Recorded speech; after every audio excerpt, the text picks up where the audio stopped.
जब पिता ने अपनी बेटी रत्नी को ये विस्मयकारी समाचार दिया तो उसके चेहरे पर कोई भाव नहीं आया। वह बिना अपने पिता को कुछ बताए मन ही मन सतर्क हो जाती। कुंवर, यदि तुम समझते हो कि तुम मुझे एक मोहरा बनाकर अपनी प्रतिज्ञा पूरी करोगे तो जान लो, अब मैं तुम्हारे हर दांव के लिए पहले से तैयार रहूंगी। मेरे हृदय में अब प्रेम नहीं, सतर्कता का अभेद दुर्ग बन गया है।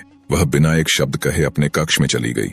वहां उसने अपनी पुरानी घिसी हुई तांबे की पेटी खोली और उसमें रखे अपने गांव के प्राचीन नक्शे को ध्यान से देखा, जैसे भविष्य की रणनीति खोज रही हो। उसके होठों पर एक संकल्पित मुस्कान तैर गई। निश्चित तिथि आई। शाम का समय था। क्षितिज पर सूरज डूब चुका था। जाट की हवेली रंग बिरंगी रोशन से सजी थी। हर कोने में पीतल के दियों की सुनहरी झिलमिलाती लौ जल रही थी। शहनाई की आवाज हवा में एक धोखेबाज राग की तरह गूंज रही थी। ढोल और नगादों की थाप विवाह के उल्लास को दिखावे की तरह प्रस्तुत कर रही थी। रत्नी ने अपने रेशमी लहंगे का भारी स्पर्श महसूस किया।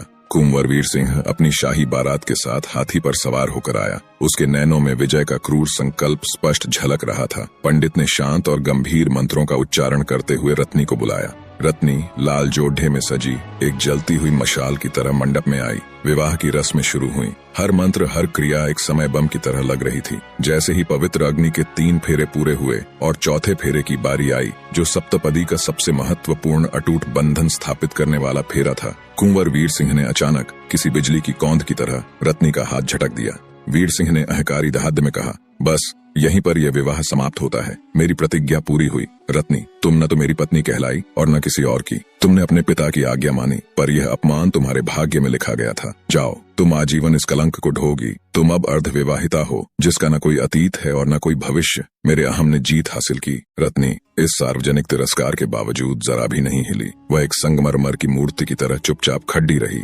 चौधरी बलदेव सिंह अविश्वास और अपमान के भाव से धरती पर गश खाकर गिर पड़े। रत्नी ने एक पल के लिए अपनी मुट्ठियां भींची।